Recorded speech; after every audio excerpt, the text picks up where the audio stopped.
Hello বন্ধুরা, আজ আমি আবার চলে এসেছি তোমাদের সাথে দুপুরের খাবার নিয়ে।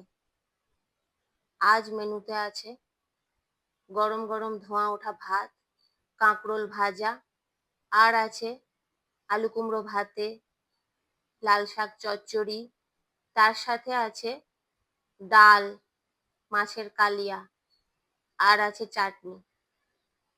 ওইদিকে হাজব্যান্ড স্নান সেরে অপেক্ষা করছে খাবার খেতে বসবে বলে।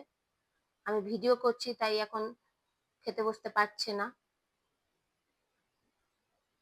তো খাওয়া শুরু করার আগে তোমাদেরকে একটা গান শোনাবো বন্ধুরা। যেহেতু পুজো এসে গেছে তাই একটা পুজোর গান তোমাদেরকে শোনাবো। বাজলো তোমার আলোর বেনু, মাতলো রে ভুবন, প্রেমেরই ধুম ঝরে দু চোখের ঘুম কারে, পাগলু থোড়া সা করলে রোমান্স। আরে দাঁড়াও না, যাচ্ছি। ভিডিও